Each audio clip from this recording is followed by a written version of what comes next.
Mwongeye kwirirwa bakunzi bacu. Reka nongeye mbahereze ikaze mu kiganiro isomo ry'umunsi. Mu kiganiro isomo ry'uyu munsi tugiye kuba twaganira ku mateka ya Aburahamu sekuruza w'abizera. Mu ijoro ryakomera Aburahamu sekuruza w'abemera Imana byarangiye habonetse igitambo umuntu wese atigeze atekereza. Bisanzwe bizi ko ababyeyi baba bakunda abana babo ndetse babifuriza ibyiza gusa umubyeyi niwe muntu wenyine uhora yishimira intambwe iterwa n'umwana we, kandi niwe rukumbi ushobora kwifuza gupfa mbere y'uwo yabyaye. Iyo bigeze ku babyeyi bafite umwana umwe bo biba ibindi kuko ntabwo aba yifuza n'uwamureba nabi cyangwa se ngo amuvuge nabi. Mutekereze ko Aburahamu na Sara bari barabyaye umwana umwe wari waravuzweho kuzakomokaho n'abantu bangana n'inyenyeri. Uyu mwana rero niwe Aburahamu yabwiye gutamba. Waba wibaza icyo yasubije Imana yari imubwiye ibyo? Mbese uratekereza uko Aburahamu yitwaye imbere ya Sara wari ushaje kandi utari witeguye gutamba umwana we?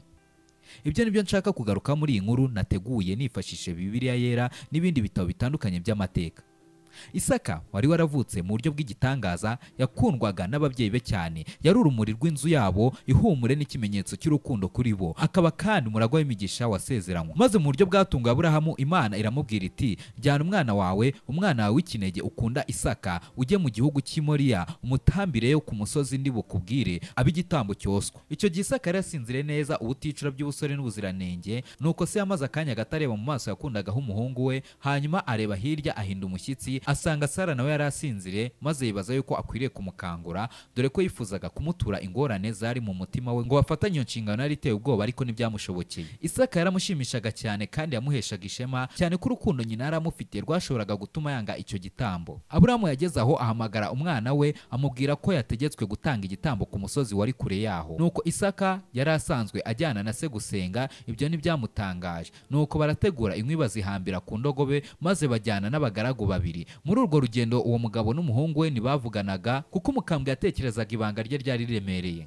Ibitekerezo bye byari byerekeye kuri nyina wa Isaka amukundaga cyane kandi wamwirataga n'umunsi azasubira iwe wenyine. Yari azi yuko nica umuhungu we uwo mushyo uzahuranya n'umutima wa nyina, ndetse uwo munsi watinze kurusha indi yose mu mibereho ya Aburahamu. Nuko Isaka yikoreye inkwi, se atwara umushyo n'umuriro, maze bombi bazamuka bagana mu mpinga y'umusozi. Nuko byageze aho umusore avuga ati, data, dore umuriro n'inkwi ngibi, ariko umwana w'intama ari he w'igitambo cyo koswa? Hano ushobora kwitomva uburyo Aburahamu yahise ahura n'ikigeragezo gikomeye cyane. Mbega ikigeragezo!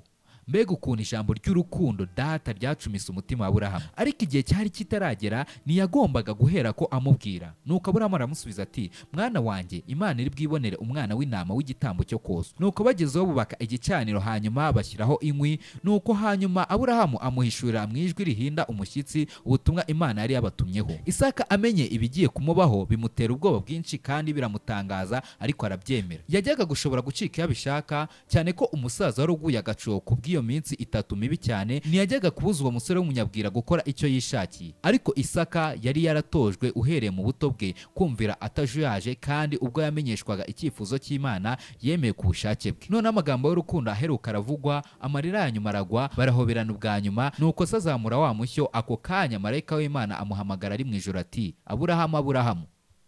Nuko nawe yitaba vuba ati, karame. Yongera kumva rya jwi rimubwira ko atagomba kugira icyo atwara umwana we w'umuhungu. Ijwi ryamuje kumukozaho ukuboko kandi rimuhamiriza ko Imana yamaze kumenya neza ko ayubaha kuko yemeye gutanga ikinege cye.